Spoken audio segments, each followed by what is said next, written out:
i7 ગુજરાતનો અવાજ।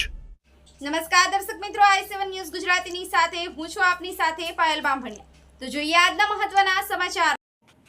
દેવગઢ બારિયાની મેન્દ્રા ચોકડી ખાતે આવેલા ગોડાઉન ઉપર ડીએપી ખાતરની કાળાબજારી સામે જિલ્લા ખેતીવાડી તંત્ર દ્વારા મોટો સપાટો બોલાવવામાં આવ્યો। સહકારી મંડળીના ઇસ્માઇલ બાજી નામના શખ્સે ડીએપી ખાતરનો મોટો જથ્થો બારોબાર શંકાસ્પદ ગોડાઉનમાં ખસેડ્યો હતો।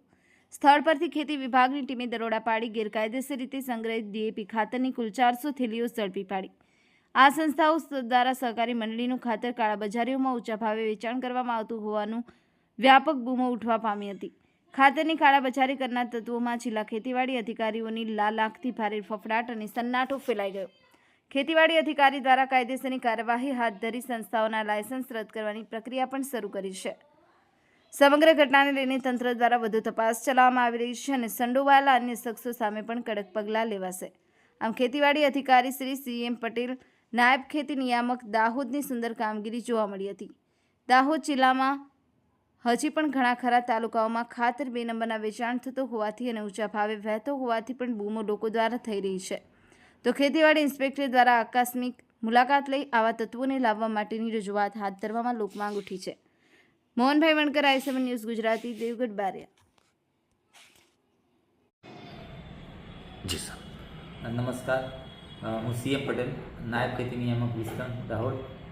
આજે રોજ તારીખ 14/8ના રોજ ખેડૂતોની બાતમીના આધારે અમે દેવગઢ બારિયામાં એક શંકાસ્પદ જગ્યાએ ખાતરનો જથ્થો સંગ્રહ કરેલો છે એવી બાતમી હોય તપાસ કરેલી છે।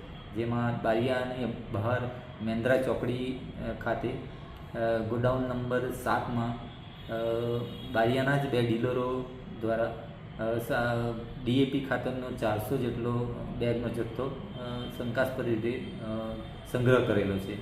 આથી આ જથ્થો આપણા આ ગોડાઉન નોંધાયું ન હોવાથી એ જથ્થાને આખું ગોડાઉન સીલ કરવામાં આવ્યું છે હાલમાં, અને વિગતવાર તપાસ કરીને એ બંને ડીલરોનો લાયસન્સ રદ કરવાની કાર્યવાહી કરવામાં આવશે।